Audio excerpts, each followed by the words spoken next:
So I have a new guest with me today that will be new to the Grill Country audience. His name is Shane Fenwick. He's from Australia, and he got my attention.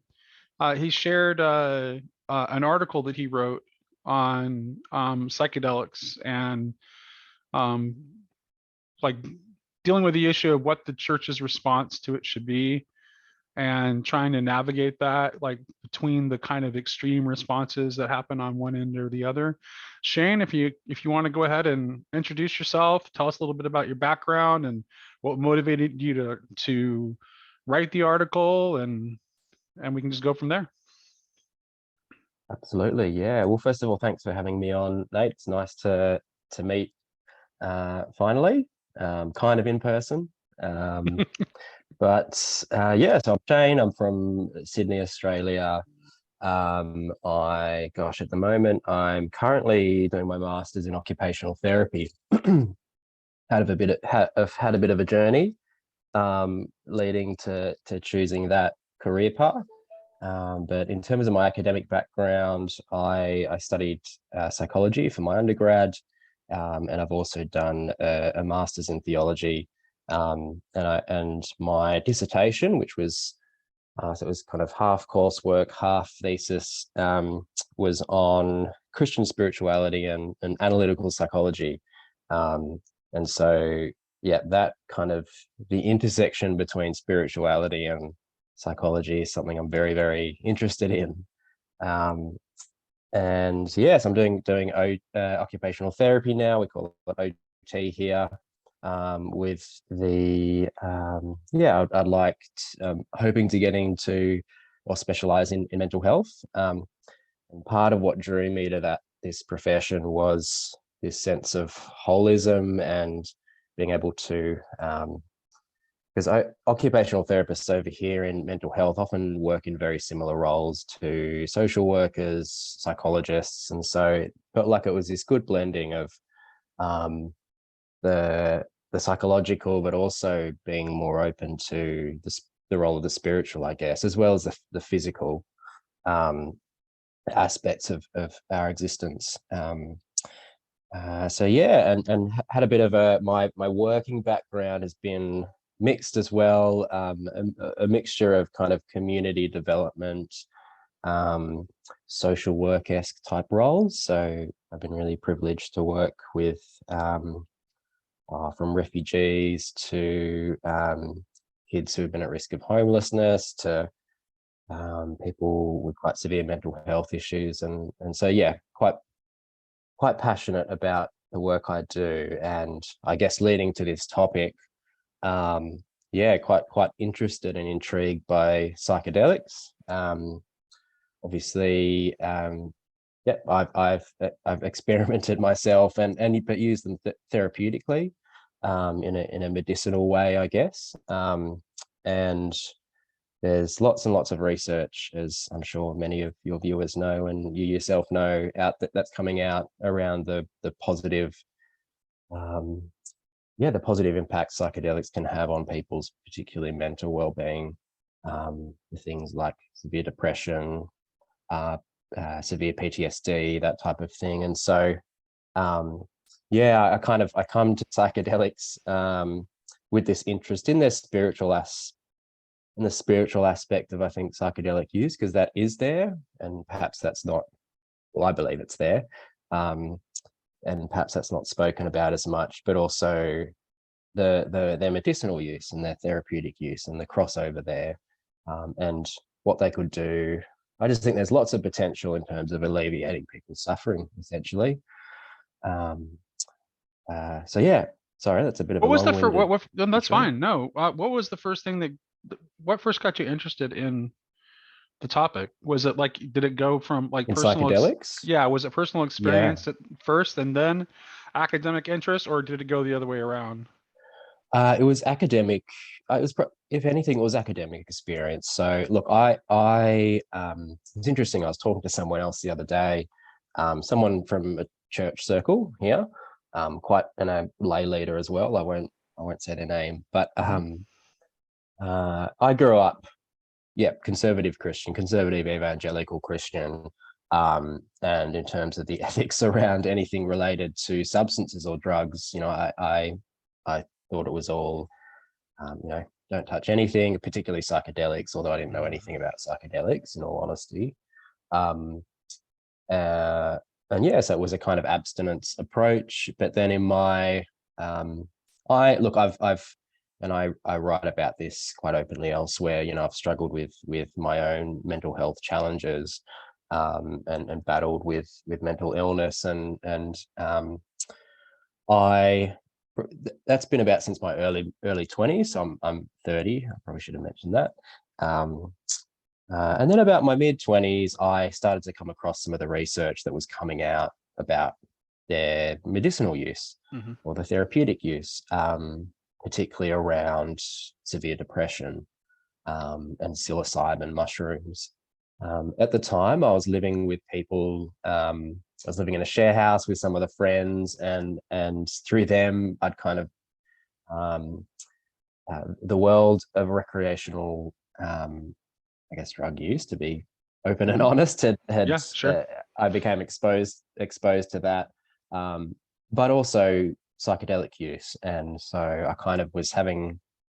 Yep, I was in touch with, or in a household, and had friends who were exploring this themselves, but was also reading a lot of this material coming out. And I got to a point where I thought, hey, I really want to give this a go, just to see if it's something that would be beneficial for me, with that therapeutic intention, I guess. And one thing led to another, and I guess you could say I used it recreationally in quite controlled settings, though. And then at one point, engaged with a therapist here, and did some actual, some essentially psychedelic assisted therapy, and that's been really helpful for me. Been really, really beneficial. As I mentioned in the piece, or as I kind of, one of the points I was trying to hammer home was not to get, I think there seems to be these extreme responses to psychedelics, particularly within Christian or perhaps religious communities. Look, and there hasn't been much of a response, but a lot of it seems to be,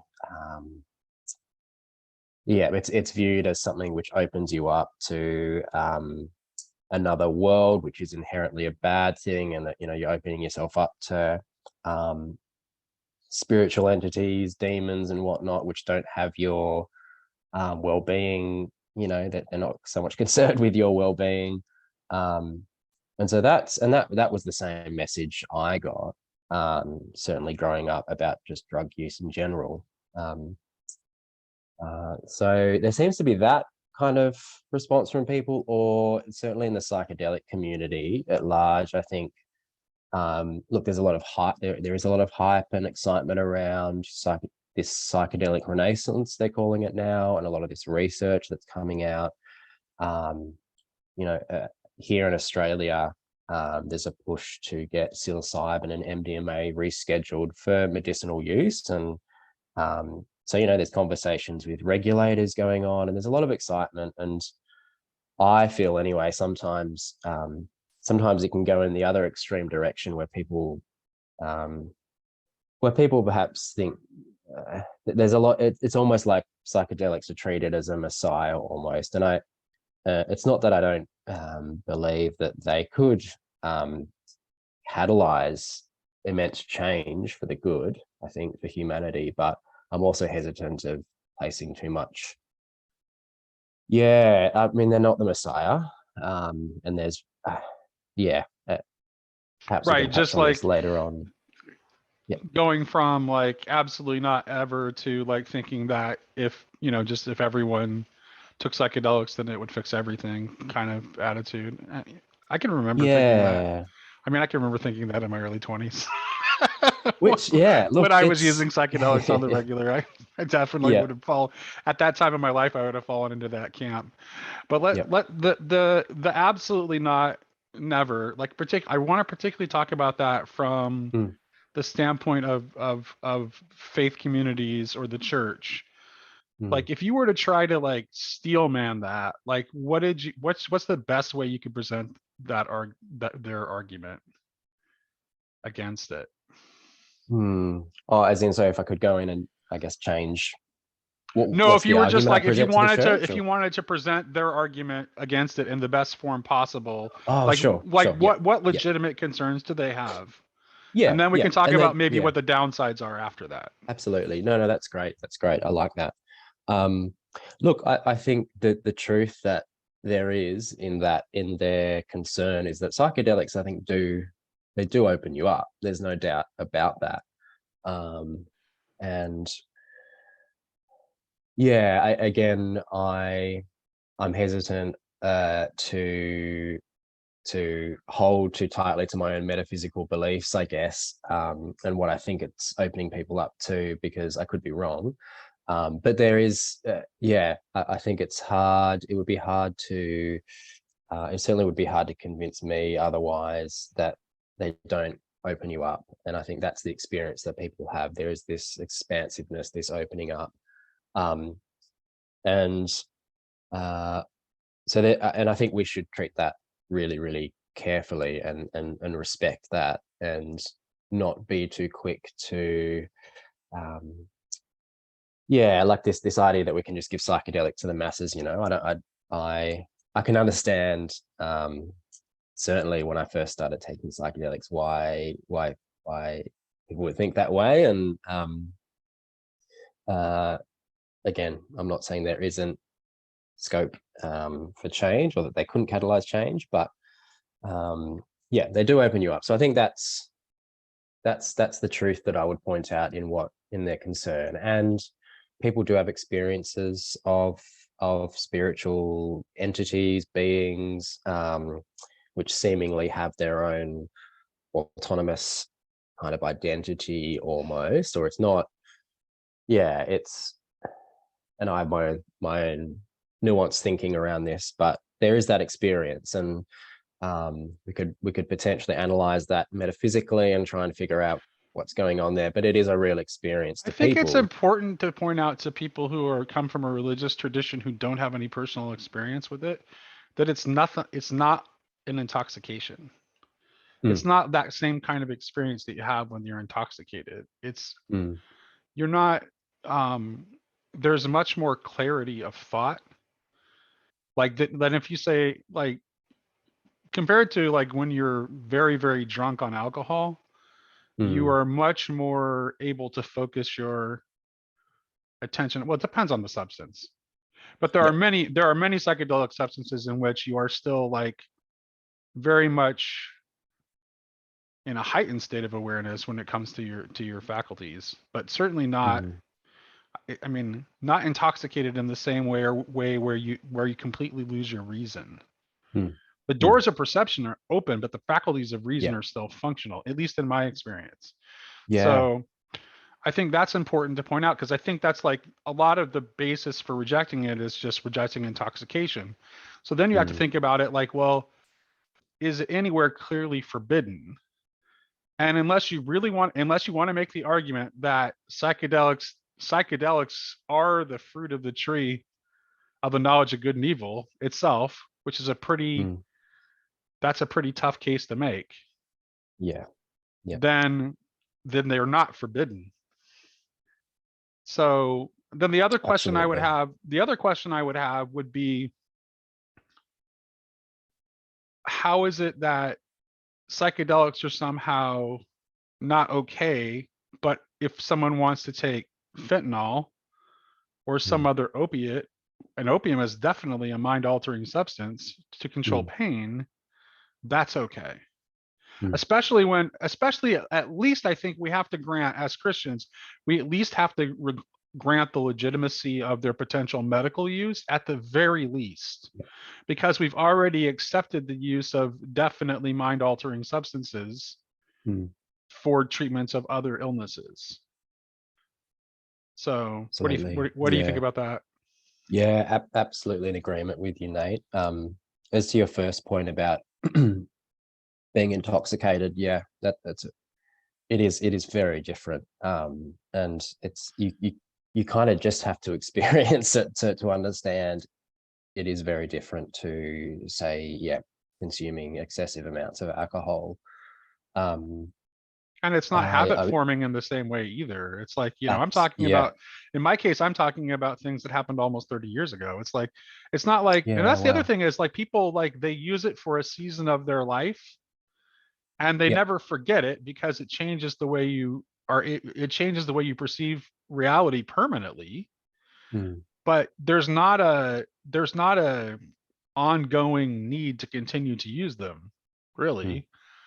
Like, No, it's been rare I've heard any, of people kind of becoming addicted or it becoming habit form. I don't think I've even heard any, at least anecdotal stories of that. Um, I think it's good as to your first point. It's good to, some people refer to psychedelics as hallucinogens, and I know, along with some other prominent people, researchers in the psychedelic space, feel I just don't like that term, and I think mm, psychedelics is one we want to hold on to because it literally means mind expanding, right, mind manifesting. Whereas hallucinogens gives you that idea that it's kind of just stuff happening in your head that's, not really real.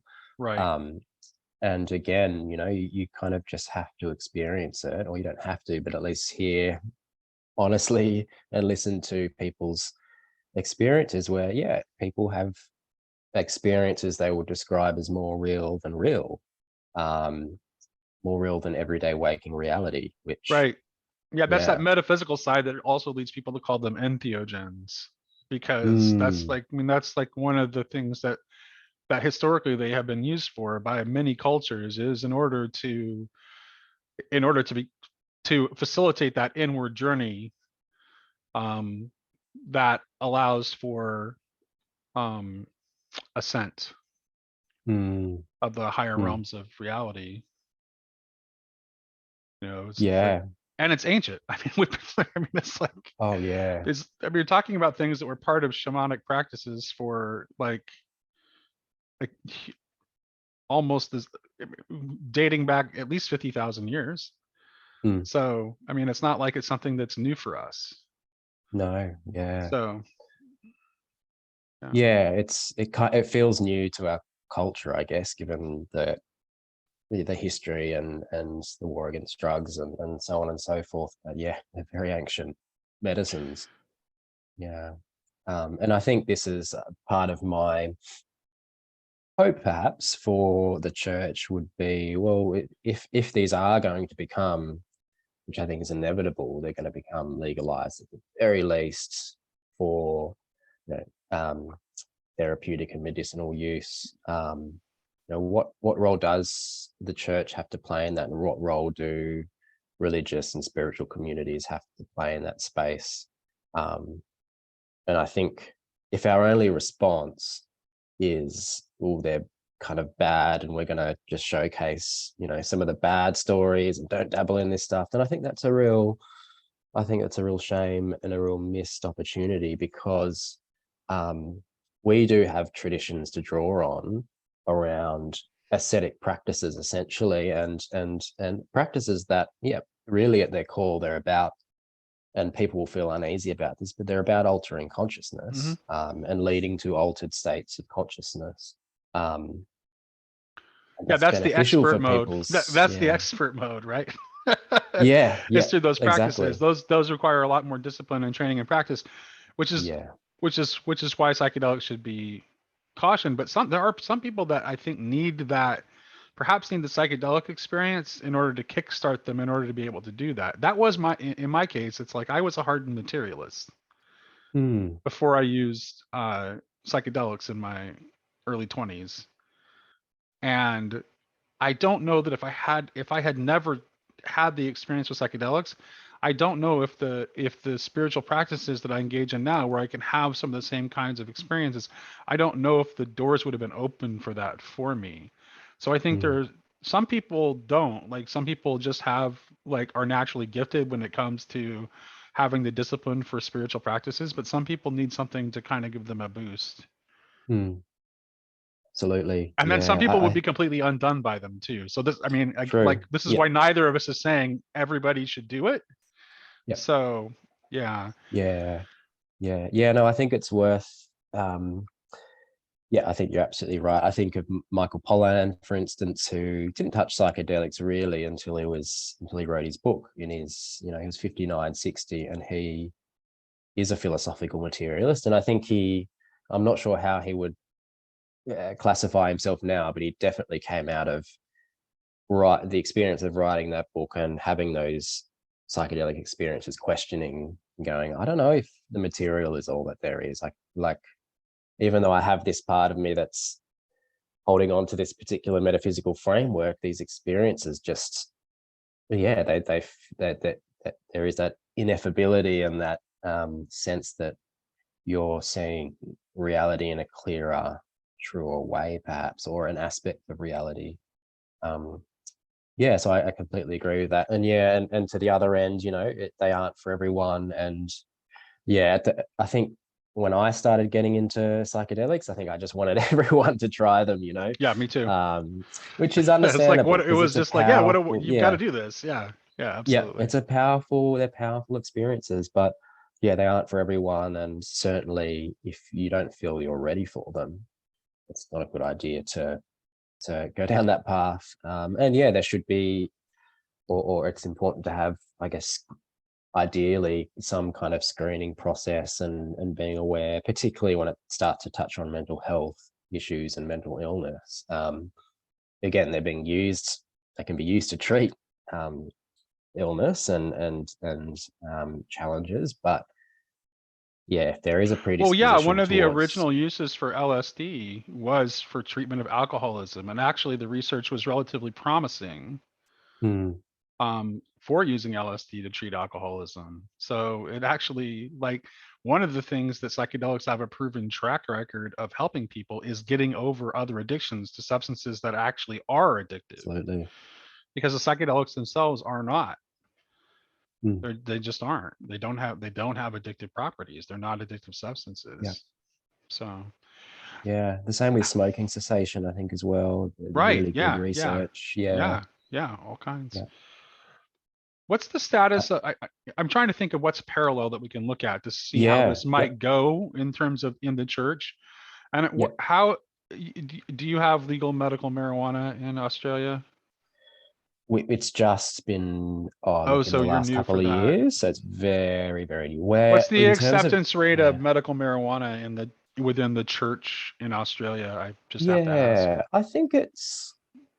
look, I think for medicinal use, it's not talked about very much, to be completely Right, honest, or at least right. I haven't, it hasn't been spoken about much in my circles. Although, sorry, I will say I worked for the Uniting Church for a little while, so that's similar. I think the United Church of Canada is probably the Oh, best, okay. similar to that. So it was an amalgamation of um, Congregationalists, Presbyterians, and Methodists all came together 40-ish years ago, 50 years ago now, actually. Anyway, so a mainline church, and I worked for here in my state, New South Wales, for their essentially advocacy, and they were doing some stuff around de campaigning for drug decriminalization, which I really respected that, actually. So I, I don't want to trash the church entirely when it comes to this topic, because they've done some good stuff and great stuff around. Actually, they were a part of setting up the first medically supervised injection center in the Southern Hemisphere, which really does save lives. Right. Um, um, but yeah, what was your question again? What's the best way to? Well, I was just kind Yeah, of asking because I'm trying to figure out like what we can look at to kind of predict what the trend will be in terms of yeah, how the church will come to view this. mm, And I'm just I live in Washington State, yeah. and we Okay, have not only legal medical marijuana but legal recreational marijuana in this state. okay. So Washington's a fairly progressive state on those issues. Mm, And I actually don't remember the last time I heard anyone really look askew at medical marijuana use. I think it's pretty much become accepted that, it's a good idea if cancer patients can like have the quality of their their life improved of what life they have left. That it's good that people, who have seizures have access to that. It's like all the various like legitimate medical uses. I don't see Yeah. I think there's still a lot of like, it's not, the recreational use of it is still viewed as like, not good. Okay. Okay. It's not positively direct, but I think that the medical use is still, it's pretty much kind of at the point where it's broadly accepted, I think, even within the Okay. church. So, and I was wondering if that was parallel in Australia, Yeah. because that seems to me to be like likely where we're headed with psychedelics, I think, as I Yeah. think that the church is going to have to at least embrace their medical use, I would say. And I think there's good reason to be suspicious about the recreational use, Okay. for lots of reasons. Actually, I have some fears about, I have actually some fears around with the recreational use around legalization, in terms of like what might happen to the substances themselves when capitalism gets a hold of it, Yeah. That's right? I another mean, big can of worms. Yeah. right, exactly. It'd be like, oh, it's free. We have free reign to create designer chemicals that do who knows what, Mm. whatever suits the agenda of the powers that be. Yeah. So I actually would prefer to see like a decriminalization or legalization of like the natural substances that would be harder for industry to mess with, which is like, I mean, Yeah. which is the case in, I mean, marijuana is a plant. But although I will say, even though marijuana is a naturally occurring substance, like the degree to which the product has been strengthened and manipulated by the marijuana Mm. industry, here in Washington and presumably in Colorado too, is, I mean, the marijuana gets stronger and stronger all the time. Mm. And now that it's legal, it's also super inexpensive. So Okay. people are using marijuana who wouldn't have used it in the past when it was not legal. So it definitely has increased the usage rate too. And I don't necessarily know that we want to see the usage rate increase for psychedelics, or Yeah. that we want to have like too much monkeying with this with the substances. Mm. Um, so I think there's good reason, whether even just practical reasons, even if you're not in the church and you don't have concerns about like what it's opening people to, or the moral consequences. Like there are good practical reasons to want to move very, very cautiously when it comes to, certainly to full legalization, um, Mm. because that will come with a lot of unforeseen consequences, I think. What do you think about that? Yeah. Yeah. They're really, really good points. Yeah. I hear your point about the effects of capitalism on, yeah, what happens when and if, well, yeah, when psychedelics are fully legalized. I mean, I know there are already, I keep quite a close eye on the space, and now there are a lot of small startups, um, and yeah, drug companies moving into this space and patenting certain substances, and there's interesting conversations going on around patenting. Obviously, there's the therapeutic process. The therapy is just as important as the psychedelic itself, and Right. so I think there's conversations going on around patenting even the way therapy is done and things like that. And that makes, yeah, I feel Oh, I very, didn't know very that that could uneasy be about that. patented. That's interesting. That's interesting. Yeah. So therapeutic methods can be patented, huh? I'd say I'm not in Well, that field, so I didn't know. But tell me more about that. yeah, look, I don't, so I'm not, I don't know all the details, but I know there's there are certainly conversations going on. So, I know in Canada, you can, for example, if you have, if you have a mental illness diagnosis of some sort, particularly depression, I think you can go into a clinic and get ketamine therapy, Mhm. ketamine assisted therapy, and they're even using VR now. So you can go into a clinic, you're in a beautiful setting. There's a nurse there. they're professionals to just make sure you're okay. And then you get administered the ketamine and put on a VR headset and kind of have this experience. And that there's conversations around, well, how much can you patent in terms of that using that technology and patenting, say, I imagine it would have been some kind of guided long form meditation type thing. So and I just get very uneasy when corporations are moving into the space and then they are patenting certain subtypes of the substances and methods. That's not the direction we want to go. Monsanto, monkeying with the genome of mushrooms. Oh, that's like a horror story, mate. So you have to look for non-GMO mushrooms in your local mushroom shop. Yeah, I don't like the sound of that. Yeah, right. So there are really genuine risks, I think. And that's important to keep in mind. What do you now?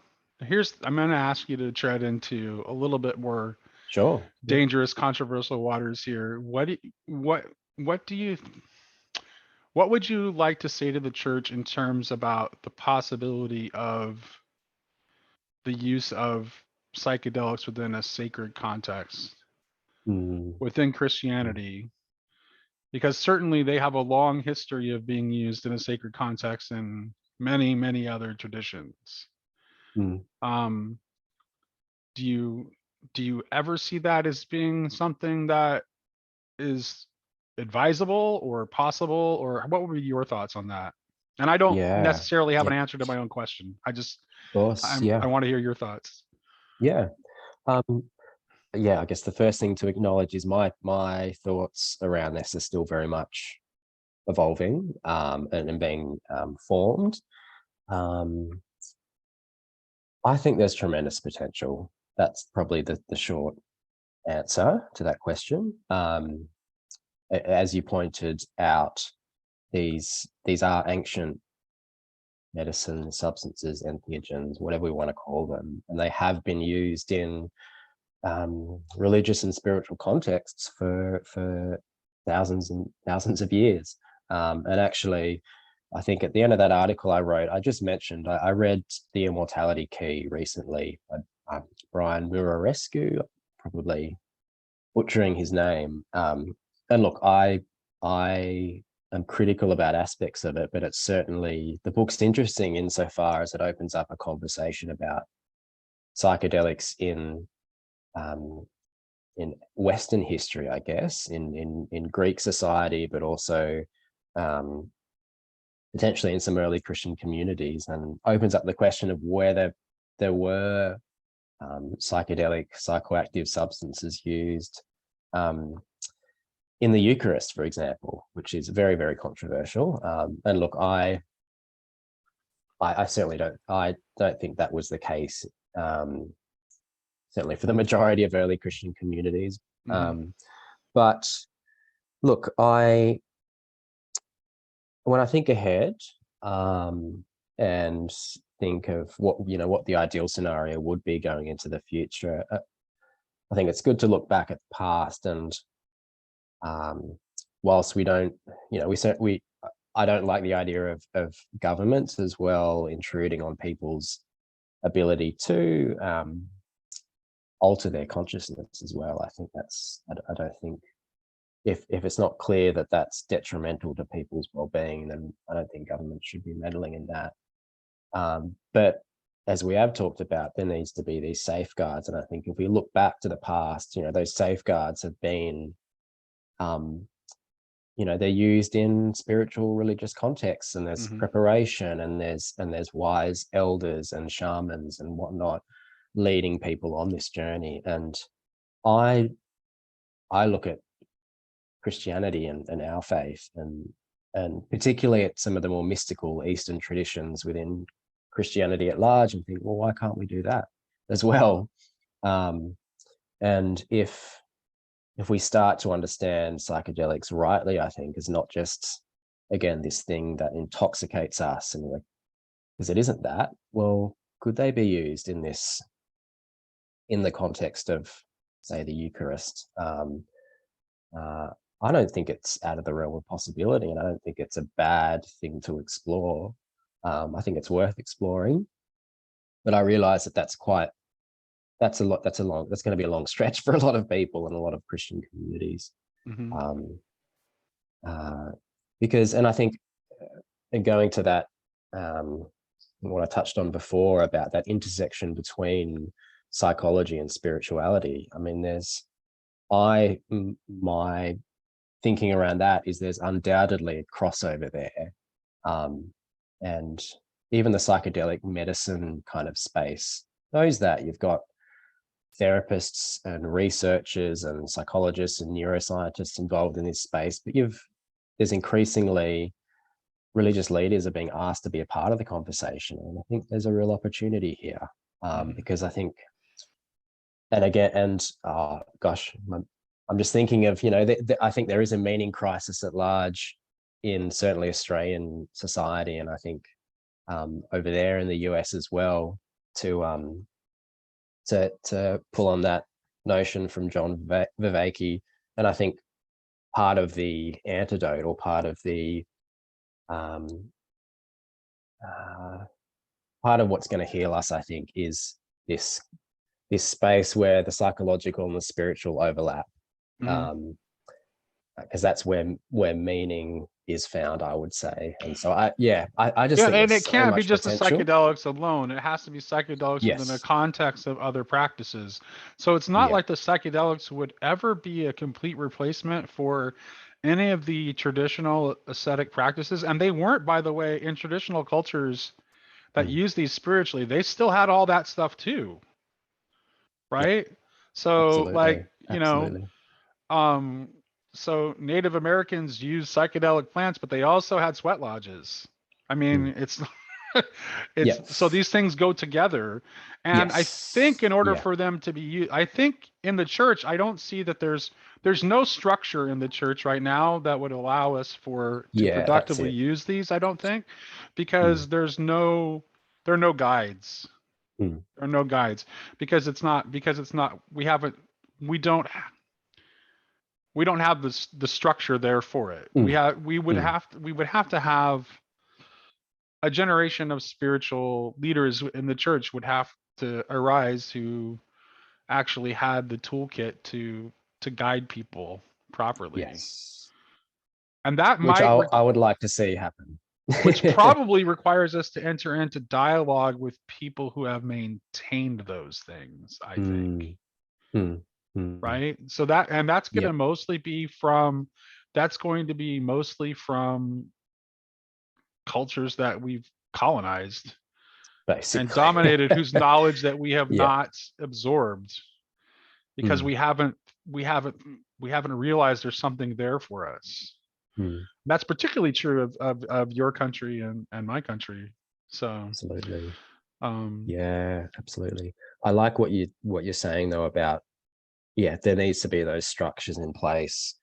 Yeah, there needs to be those structures and that conversation around what that looks like, by leaders within the space. And I think that's what I would like to see begin to happen. And perhaps, I think it is informally, but there's not, I don't think there's not enough. Obviously there's a lot of excitement around psychedelics, but I don't know it if took there's me enough 30 years. interest. It took me 30 years to find a metaphysical system where I could like make sense of my experiences from my 20s, almost 30 years. Like Mm. because I was, just a Westerner with like a kind of a default, post-Christian material outlook who didn't have anything to do with the experiences that I had. And it Mm. took a whole chain of life experiences to lead me toward an interest in Christianity, and particularly mystical and esoteric Christianity, before I found a metaphysical system that allowed me to process those things. Mm. You know, it's like I didn't when I was 21 years old and saw and saw the Virgin Mary in my upstairs bathroom in my mother's house. I didn't know what to do with that. Mm. I was an agnostic at the time. So, Wow, that would have been, yeah, so yeah. yeah, yeah, absolutely. Yeah, absolutely agree. I feel maybe, I guess when I came to psychedelics, part of that, my metaphysical framework had already been, look, but I'm still figuring it out very much. I want to be clear about that. But I think look, at the time I really started my mid-20s using psychedelics. Um, I think I remember reading David Bentley Hart's The Experience of God and things like Mm, that. And I was trying to make sense of it all within those kind of things I was reading. And I was starting to delve more into um, like Hindu Vedantic texts and some of the other mystical traditions outside of Christianity. Um, and I think that all helped, just kind of, at the very least, there wasn't any structures outside of the kind of what I've been reading around its therapeutic use and the way therapists set up structures. There certainly wasn't anything Christian or religious, but that certainly helped make sense of the experiences for mhm. me. Oh yeah, I'm just saying Um, that you need to have like, well, Sam Harris is like, he's found meditation to make sense of hmm, his, yeah, yeah, and he yeah, sounds different than he used to before that happened. So yes, he does. Even Sam Harris is a different, I mean, he's still an atheist, but he's a different kind of atheist than he was Yeah, before he started engaging in those things. Like it definitely mm, changed him. mm, So absolutely, yeah. And I I like, don't, you just on that note you said before, I liked what you said about in these cultures, it wasn't just like psychedelics were the only things they were right. doing, you know, No, it was yeah, exactly. It's alongside not all just like, these other it's practices. never ever been a magic bullet. It's always, Mm, and it doesn't replace, like, for example, it's like, the case for it being in the Eucharist, that doesn't make any sense to me because I don't actually think that it would ever been because that's not the kind of thing the Eucharist is, yeah. right? Mm, So essentially they're shamanic. So they would they would probably not have been used in a communal setting. They would have been mm, used by those who were spiritually prepared to experience yeah, yep. what's going to happen. Mm, So, which is another reason to say that they really aren't for everyone, no, yeah. right? So they really are for people who feel a shamanic calling, to be blunt about it, Mm, and for people who want to be able to practice shamanic medicine in order to help people heal other people. That's who mm, it's right for. And it's definitely not, I don't think there's much evidence for it having been used in like community rituals. Like maybe yeah, in like yep. maybe in some like select groups, like I mean, it's believed that the Viking berserker gong used mushrooms in order to alter their consciousness in order to get into their like superhuman Oh, that's right. state. Yeah, yep, So that would have been, but that was not like, but it wasn't but it wasn't the entire Viking army that was doing it. It was yeah. just these, and the berserkers were like, they were a shamanic warrior hybrid by their nature. They were channeling animal spirits. Mm, So yeah, it's very specific. Have you read the Immortality Key no, I out of haven't. interest? Okay. I did see his interview with Jordan Peterson, so I Oh, did okay, catch that. okay. So I do know what you're talking about and what the Okay. subject is. I think there's good evidence to think that there was that some of the Gnostic Christian communities in the south of France, based on Oh, their art, interesting. Yeah. I think there is Yeah. good evidence to believe that they had psychedelics involved in their practices. But I think Mm, that he's like, that's where the time period where the evidence is. You don't really see mm. any much evidence for it in Christianity like before the medieval period. Mm. And Look, it is, mostly it's yeah, yeah. concentrated in the south of France. It is very speculative. Yeah, very. The book, like there's no way of, unless some new evidence comes to the fore. There's no way of confirming Well, or denying, I guess. independent of that, like, I mean, we definitely know that these have been used by other traditions. Yes. Yeah. And unless you're the kind of Christian who doesn't believe that we're all worshiping the same God, Mm. right? Which I think, I don't know how you could not think that, but there are people Yeah, who same. don't. So I think Mm. everyone is attempting to worship the same God ultimately Mm. in their different ways, the same transcendent source of being. That the fact that these other cultures have found a place for it within their spiritual practices means that we shouldn't ignore it, but nor does it mean that we should Mm. embrace it without knowing how to contextualize it. Yeah, that's a good way of putting it. Yeah. So Um, I think yeah. of, yeah, I mean, on that, a few things come to mind. There was I don't know if you've heard of the Good Friday experiment, Tell me conducted about by a it. bunch of so it's conducted by, and he's a bit of a leader in the psychedelic space. Oh goodness, now I've forgotten his name. William Richards. And he's a psychologist. Interestingly enough, I remember when I first saw his biography, he's got an MDiv, so he's got a background in, I don't know whether he was going to become a minister or something like that, but he was a part of an experiment where they administered, I think it was LSD, either psilocybin or LSD, to a bunch of undergrad or graduate students. I think they're graduate students studying in seminary. And look, I don't know how they set this all up. I haven't read the finer details of the study, but basically they went to a Good Friday um, church service under the influence of psychedelics.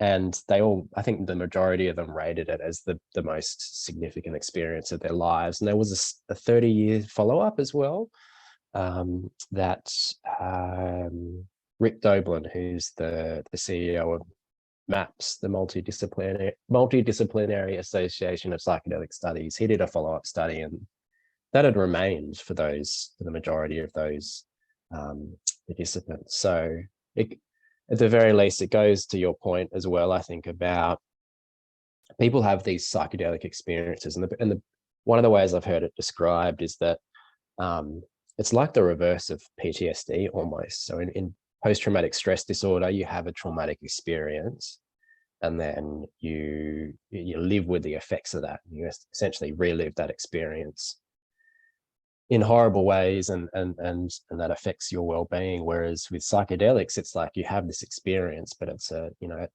transcendent experience often, and then that has these really good effects which last, and you can draw on that experience as well. I've heard quite amazing stories in terms of the medicinal contexts with people who have had cancer and they've gone through psychedelic therapy because of the anxiety associated with the cancer reappearing. And people will have psychedelic assisted therapy, and then will have an experience which will help them resolve that. And whenever they do feel that encroaching anxiety or despair, they're able to draw on this experience, which seems more real than real. So it is this. It's not, again, to go back to your point before, it isn't habit forming, but it can be this catalyst. And it seems like it's been a catalyst for, obviously for yourself in many ways, Sam Harris as well, who we've mentioned. I think of Ram Dass, Richard Alpert, a great kind of spiritual teacher who brought mindfulness to the West. Essentially, it was psilocybin was his catalyst, and he ended up going on his own journey and finding his guru and becoming a spiritual teacher, essentially. So we can't underestimate that. And I was having a conversation the other day with someone from the Hindu tradition who was very wary of psychedelic drugs and psychedelics, understandably. So it's not just in the Christian tradition, Right. this is across different traditions. And we were just kind of back and forth about how helpful they were in Ram Dass's life. And one of the points that I made was that he frequently talks about, he did get to a point where he stopped, and they became it's almost like he had to evolve and graduate through that period of psychedelic use, and then he started really embracing certain ascetic practices, and he needed to stop using them at some stage because it got to a point where it wasn't helpful for him. But he undoubtedly speaks about them in really positive terms, in terms of psilocybin and LSD being the catalysts very much for his transformation. And really that first experience, part of that transcendent experience for a lot of people is that loss of ego, which can be very painful and very Oh difficult. yeah, it'll Um, definitely confront you with your bullshit. yeah, yeah, you Yeah. see that it absolutely does, yeah. Yeah. And that's can be really, and again, goes back to why it's important to have people there and someone guiding you through the experience, because that can be bloody disorienting. And I mean, one of my, I would just to, as on a personal note, when I did psychedelic, assisted therapy with a therapist, a big part of me wanted to have the great transcendent experience and for it to be a silver bullet as well. I was at that point in my life, I was deep in a pretty deep depression, and I had an experience which absolutely kicked my ass. And I didn't feel any Sometimes better those are the the next most day. important ones, though. But go Oh ahead, my please goodness, continue. yeah. No, yeah, look, I didn't feel better the next day. I probably felt worse. And that was a risky situation because I was, to be completely honest, suicidal and not in a good place. But I did have the supports around me, professional and family and friends, where I was able to navigate that. And things, it took some time. It took, months for the pieces to kind of fall into place from that experience, and for me to make sense of, oh, that's why I experienced this here and I felt this here. And that was, I look back on that now, and I learned some really important lessons. And probably, to be even more accurate, there's lots of stuff I knew in my head about certain questions and how I was approaching life, but I tangibly experienced that during this experience with quite a high dose of psilocybin. And yeah, I carry those lessons with me today. They're things I draw on. And yeah, so it kicked my ass, but in a good way. But yeah, again, that goes to the importance of having those supports around you. Because if I Yeah. was just doing that myself, which, look, to be completely honest, I have in the past, and it's it can be really disorienting and really unhelpful. Right. So Yeah. Yeah. yeah.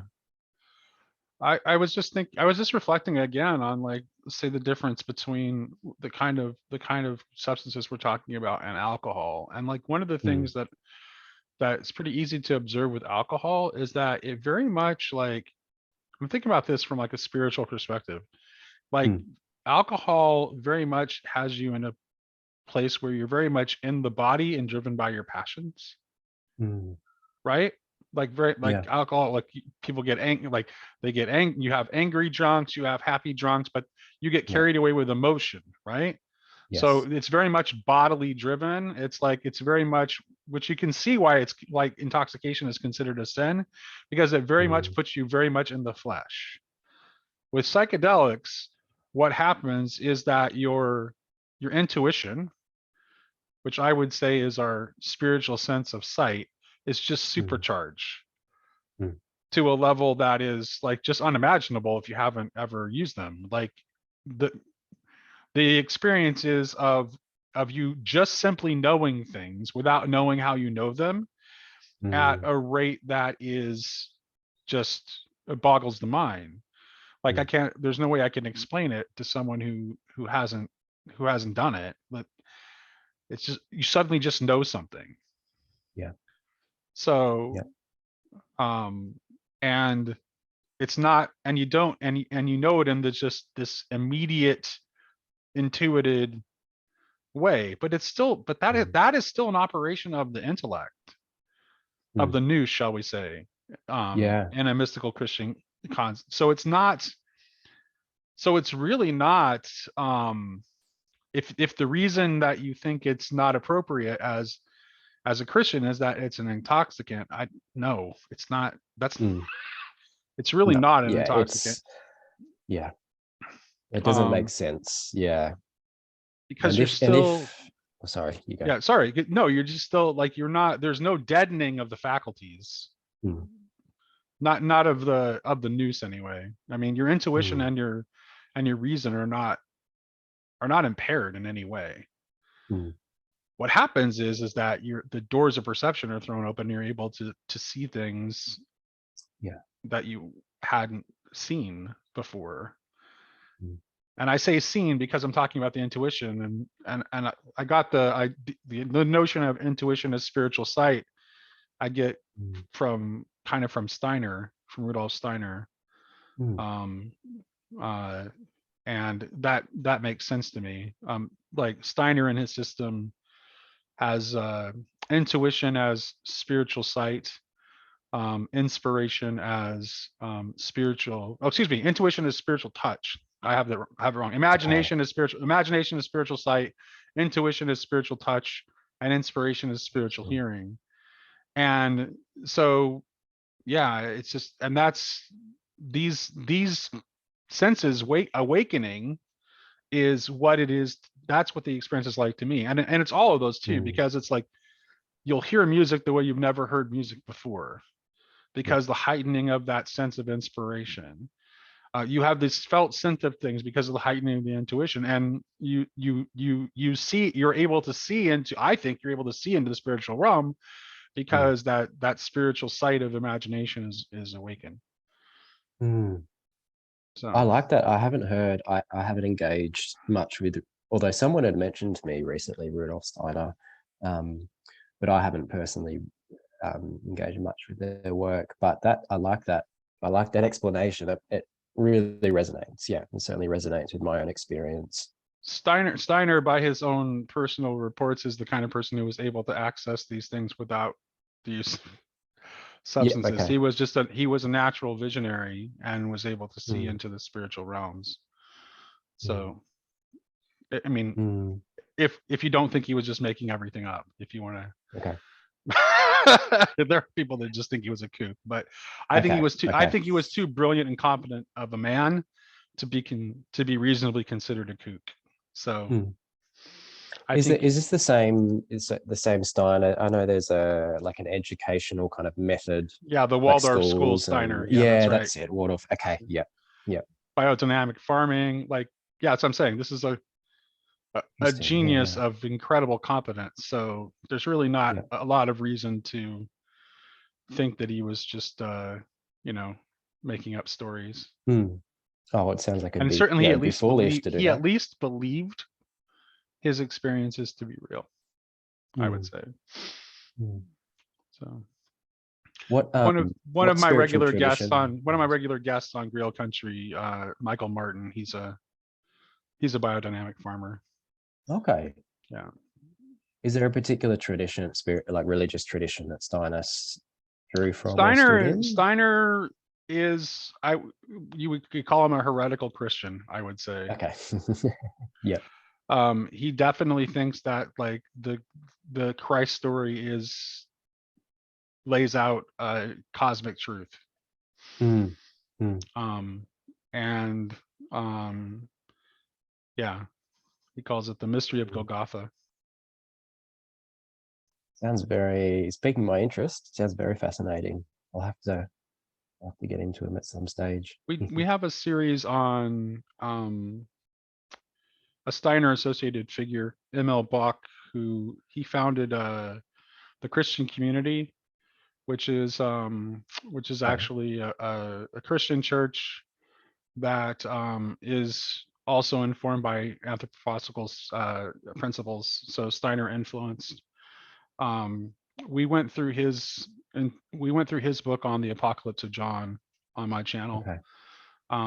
and that's I've actually read more of him than I have of Steiner. Okay. I discovered Steiner through Barfield. I did a deep dive on Through Barfield Barfield. um, a few Yeah. years Okay. ago. So Yeah.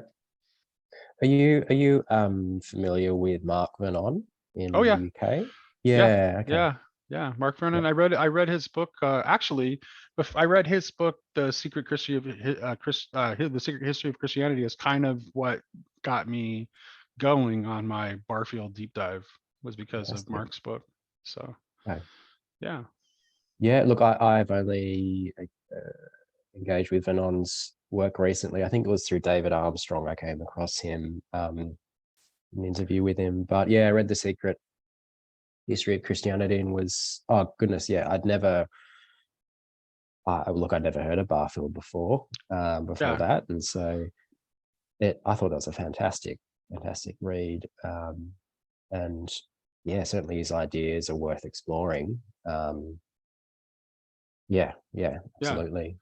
Um, yeah, okay. Yeah, the reason we started the series on ML Bach's book is because I encountered in a review that Barfield had written of the book, and Ah, he okay. he gave it glowing praise, and I'm like, okay, so we should do a series on this book.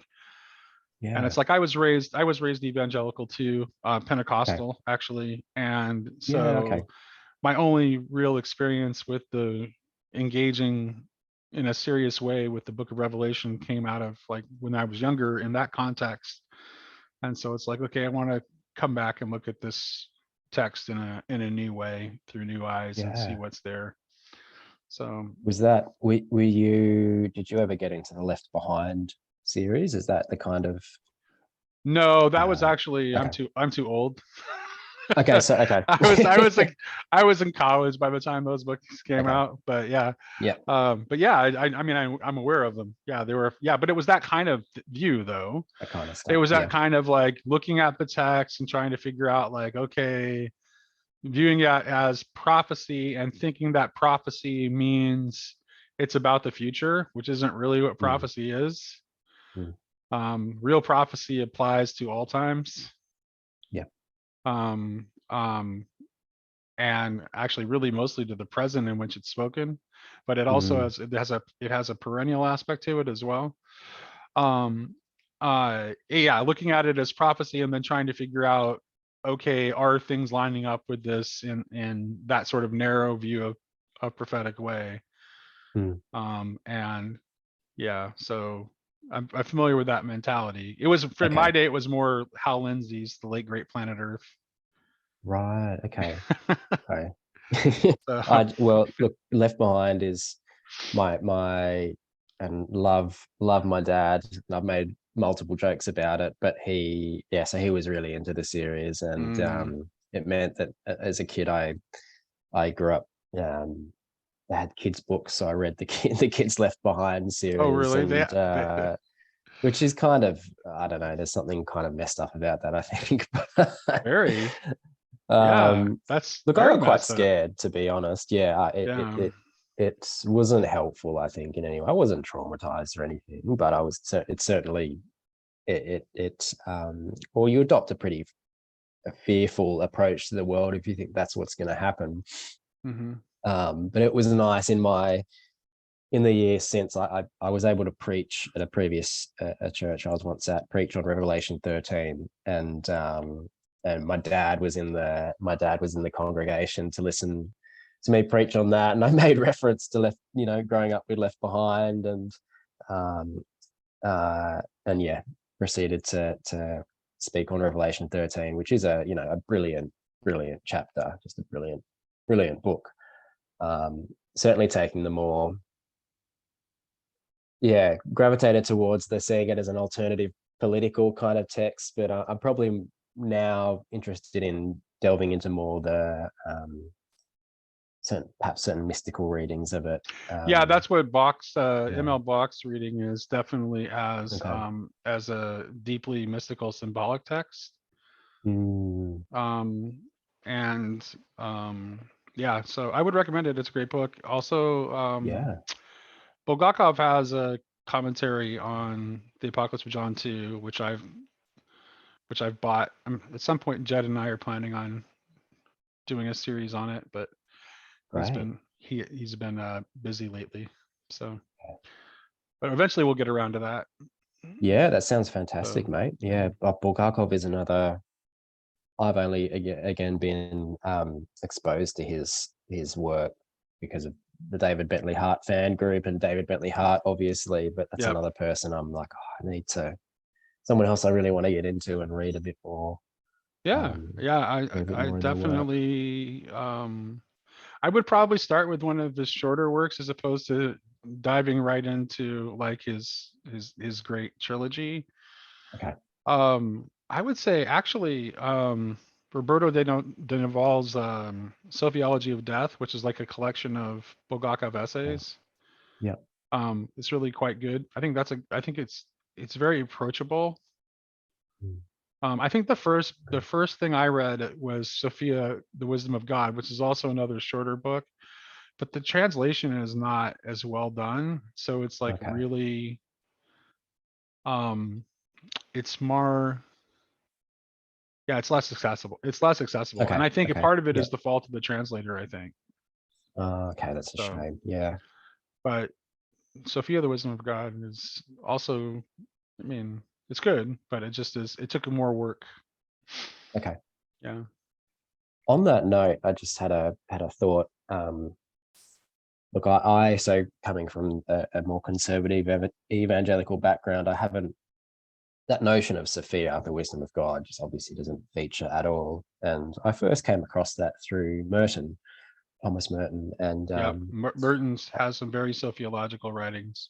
yeah, and funnily enough, and so the master's thesis I did was partially on Merton, but my last experience, psychedelic experience, I had a real sense of that, and again, it's hard to put words to it, but a sense of encountering um, divine wisdom and there being a real a feminine Yeah. aspect to that experience, and it has since actually made me want to delve more into I think that's really sociology. what I saw in my upstairs bathroom too. But I don't think like Mary is like there's a connection between Mary and Sophia, which is definitely clear in Bulgakov.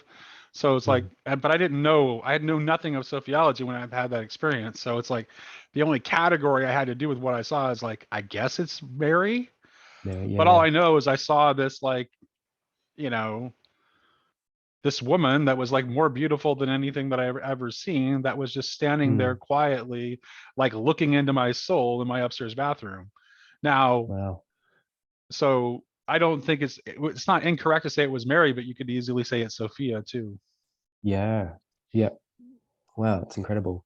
Um, yeah, obviously again, this goes back to what you were mentioning before about there being structures and things in place to try and make sense of these experiences. And apart from just going, oh gosh, I had this experience, um, and there not being anything and trying to figure out and looking into the tradition and figuring out if there's anything that could speak to it. Mm-hmm. But certainly, yeah, like my most recent psychedelic experience, there was yeah that sense of the the divine reality pervading all things and wisdom pervading all things, and that having, which I'd never encountered before, this quite feminine aspect, um, which was certainly in the tradition the kind of Protestant evangelicalism that I grew up in, that's very I mean, talk of Mary is associated with the Catholics who worship her, and that's Yeah. terrible, and don't do Yeah. that. There's Yeah. no sense of the divine feminine, and Yeah. which you get in, say, even in Vedanta and some of the other Eastern traditions. Eastern traditions within Christianity. There's more of there's a place for that, and Well, yeah, maybe that. Yeah. even in Judaism, like I don't almost all of my Orthodox Jewish friends are significantly interested in Kabbalah. So, Mm, in fact, I think one of them said to me one time that like that Judaism doesn't work without Kabbalah. wow. So, um, so there's that, and that's definitely a part of Kabbalah. So, Yeah. Yeah, it's there. I mean, there's yeah, well, yeah. there's lots of. I mean, you can point in the Bible, like You know, I mean, even starting in Genesis, when the Spirit of God moves across the face of the waters, ruach is a Mm, feminine verb in Hebrew, mm, or mm. I mean, not verb, but a feminine noun in Hebrew, so it's feminine.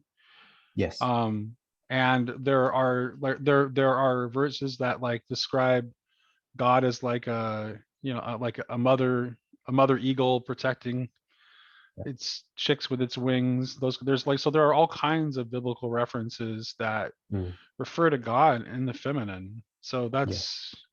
it's there, Absolutely. Yeah.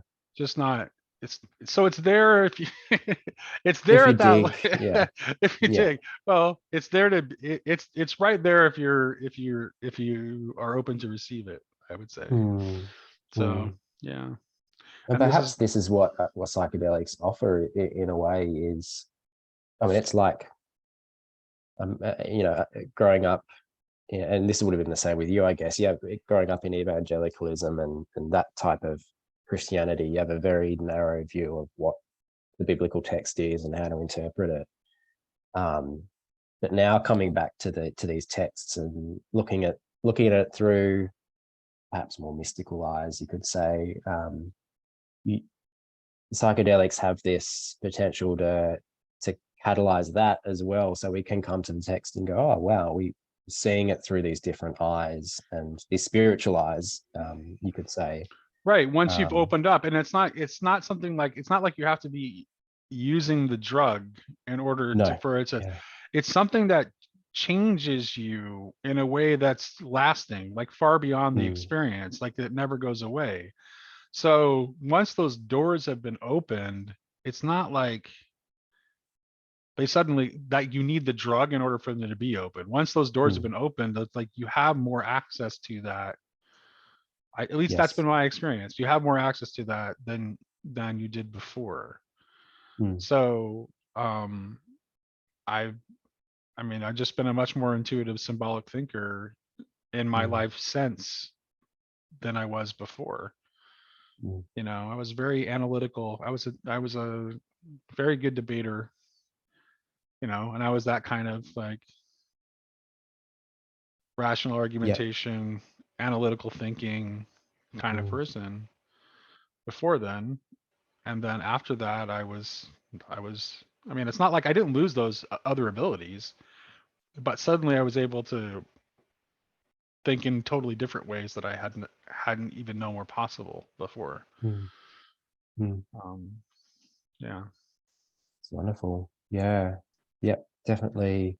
I mean, my temperament's probably a little bit different to yours, but at the same time, undoubtedly, yeah, it did catalyze along with other things practices I've engaged in or have explored, particularly contemplative practices. Yeah, it again, they're not separate things, and it's not one or the other, but they go together in these beautiful ways, to to help you see the world when you go back to everyday waking reality, help you see the world truly for what it is. And really, I think that's the mark of healthy spirituality.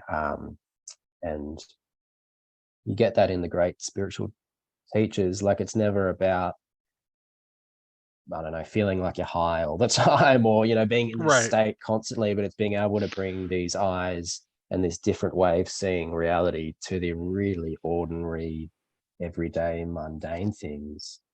Um, And there are and people that's, walking around who are like this all the time and have absolutely no yeah, need. Like I've met them. Like mm, Sherry, who's one of my co-hosts on Grail Country. mm, Like that's just Sherry's just like that. Like she's already mm, lives in that world. She doesn't, you know. I think yeah, I think she's had an interesting life, and I think she has had those experiences too with psychedelics, but I don't think she ever needed them, mm, you mm, know, because she's yeah. that way by nature. I mean, I can think of someone particularly quite close to me who, I won't name them, but who, yeah, hasn't tried psychedelics, and we've had conversations about it before. But they're the kind of person that, yeah, almost has this spiritual sense which they can just tap into. Yeah. And that dream, like I in terms of dreams, I'm someone who rarely remembers them. They're disjointed, or every now and then I'll have something perhaps significant and maybe worth exploring. But I'll speak to this loved one, is what I'll call them, and they'll have, their dream life is just it's like an alternate life, and the kind of experiences that they have, which, I mean, again, it's undoubtedly spiritual in nature, and they just have these eyes for seeing the world in their everyday life, and I understand some of it, but at the same time, I'm like, gosh, I don't have that. I think some people just have certain gifts, I think, as well, or just then more naturally have certain proclivities for these spiritual senses. And that, Well, and that's right. and That's it's something that like, we we don't found. need psychedelics. You Right. kind of, yeah. But that's another ancient spiritual practice that we've kind of lost touch with a little bit. Like Mm, cultures traditionally took dreams like quite seriously. mm, And now we just kind of like we just buy whatever the rationalistic scientific explanation du jour is of our dreaming, mm, and we don't really give them any real significance. I mean, there are mm, certain fields of psychology that do take them more seriously. Like what's your okay, mm. you're kind of in the field a little bit. What's the latest thinking about dreams within your professional domain? Oh goodness. Look, I'm not. So the other figure alongside Thomas Merton that I wrote on in my master's dissertation was Carl Jung. So I look, I'm big admirer of Jung. I think he got some things right, but I think he was spot on with other things. And so, look, I would take a somewhat Jungian approach to dreams. At the very least, though, even if we don't want to assign to them, I think, metaphysical significance, um, at the very least, they reveal things about what's going on in people's minds and psyches, and um, perhaps point to underlying things that are happening which don't come to the surface in everyday waking consciousness. In terms of the research around it, look, um, I mean, the field of psychology that interests me the most is transpersonal psychology, and look, it is a fringe, I shouldn't say fringe. It isn't a mainstream field. I think it's certainly growing, but there are some great psychologists researching near-death. A lot of the research seems to be around kind of near-death experiences, I mean, they call it parapsychology as well. So clairvoyance and things like that, which is really, really, actually really interesting stuff. There's not as much, or at least not as much I've come across on dreams. And I think, again, I don't know the full detail and scope of current research around that, but I think part of the reason is because dreams are so it is hard to do research around it. And perhaps this is the same a little bit with psychedelics as well, because you're dealing with very subjective experiences, and Right. that rubs up against the empirical framework often that's employed in the hard sciences. And so that's where you get kind of mainstream psychologists looking at some of the research in parapsychology or transpersonal psychology and kind of being very skeptical about it. But Yeah, yeah, kind of it's like funny. post Reformation Christianity, when so much of the Christian world is like lost touch with its contemplative practices and its mystical practices. I think Mm, like it's caused even things where you do have warrant within the tradition. Like you have plenty of warrant from the Bible to take dreams quite seriously. mm. Oh yeah. But I don't. Where is that going on in the church, right? Like where? Mm. Why Well, is there no? Why do yeah. we not have any? Why is there no Christian dream analysis? Mm, Or Christian dream interpretation? Like, why is that not a regular practice of the church? You certainly have plenty of yeah. biblical warrant to believe that dreams are from God, and it Mm, should and have meaning and should be taken seriously. But even that has kind of fallen away. Mm. So Yeah. And I think people, I mean, I think I can, anecdotal experiences, and actually it'd be interesting to hear if you had any growing up in a Pentecostal kind of environment, but at least in the world I grew up in, there was suspicion towards, um, there was always an element of suspicion towards the Pentecostalists and some of the spiritual experiences that people were having. And yeah, I don't know if, and people, and I think as a part of that, anything around dream analysis or interpreting dreams is a bit like, oh, this yeah, is delving into, right. This is the point I'm making. Yeah. and yeah, Yeah, that's kind of where like post-Reformation, that's like where the majority of Christianity has gone. I think yeah, you're right to point toward the Pentecostals as being an exception to that. mm, And my mom has always been like prone to visions and dreams, and because she's a mm, Pentecostal, she's never been shy about sharing those things. Um uh and um I I'm like you. I'm not a big dreamer. I don't remember a lot of I don't and I don't remember a lot of my dreams, but I have had some definitely hard to explain dream experiences. One of them happened about not that long ago, less than a year ago. Um, I saw this young man in my dreams, mm, and he was holding a child close to his chest, but it was kind of like the child was like, it kind of looked like the way Jesus is portrayed in some of the icons, where yeah, yeah, it's like the size of an infant, but it actually doesn't look like an infant. So it actually okay, looks like a yeah, young child, but and he was holding it close to his chest, and um he was crying. And mm, then the guy that I saw in my dream showed up to our Bible study off the street. He was like, wow, he had just moved from St. Louis recently. His mom was like, he was a young man probably in his early 20s, yeah, and him and his family had moved. His mom was trying to escape a domestic violence situation, wow, and he was kind of like, I think he was living in a homeless shelter, so he's like kind of on the streets. yeah, And he saw the light on in the church, and he happened to wander into our Bible study.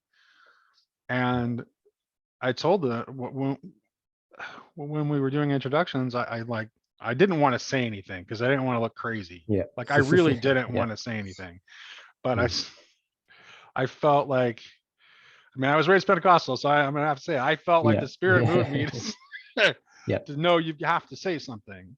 And mm, so it's like, oh, okay, well, okay, I guess I have to say something then. So I very, carefully said, look, I know this is gonna sound crazy, but I saw you in my dream, and I had to ask you. It's like, do you have a daughter? Because the baby that was close, and he's like, yes. Like, and I wow, have a 12-year-old daughter who I'm currently separated from, and wow, and unable to see. And he started breaking. I mean, he broke down and started crying, wow, and then we all prayed with him. And um, so he showed up back up to our church one time. I don't know. I haven't seen him really since. I don't know if he went back to St. Louis yeah, or what. So he may have. I mean, if because his daughter was back in St. Louis, so but I don't really know what happened, but I do know that I did see this person that I had never met before in my dream, yeah, like the night before I actually met him. mm, So wow, that's that's incredible. I mean, Jung would say that that's a perfect case of synchronicity, right? mm, There's no call or seemingly causal connection between those two events, but they're obviously linked. And I'm sure, yeah, I think mainstream psychologists perhaps would try and come up with certain oh explanations yeah, for for that sure. around our biases and whatnot, but it almost reminds me of discussions around the nature of consciousness where we avoid the bleedingly obvious to try and make some kind of explanation to fit into this physicalist framework. And it's like, that actually is not Right. Yeah. very logic. That's not the simplest, most logical answer, Not at really. all. And so, but I mean, Is that yeah, okay? Let's deal with that. Let's talk. yeah. Let's deal with the elephant in the room. Is our physicalist bias, which definitely is the case, is this tied to our resistance to psychedelics? Mm, Like if yeah. the, I don't know. I mean, I'm not entirely sure because we don't really have much evidence like outside of the stuff in the south of France with certain Gnostic sects. There doesn't seem to have been much use of psychedelics within the medieval world, Mm, which would have been, obviously a lot less materialistic, a lot more symbolic. mm. Um, so I don't know. Good question. I certainly think it's there. I think it's there at the very least in the the scientific world. I think what's coming out of the research, psychedelic research, does really push up against the prevailing materialist orthodoxy. Um, Actually, one of the people I cited in my master's thesis was Steve Taylor. So he's a fairly prominent transpersonal psychologist in the UK, but he writes a lot about, he researches, and yeah, again, a lot of it around near-death experiences and whatnot, but psychedelics would fall into that as another altered state of consciousness.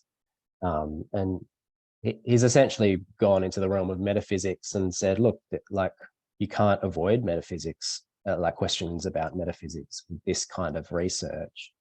And it pushes up against the prevailing physicalist orthodoxy. And now there's this, I guess, movement of post-materialist scientists, Banana Kastrup, who, being, one of a prominent figure in that space. But Yeah. I think in terms of that materialism, like, yeah, perhaps it really has it influenced the church, at least to a degree.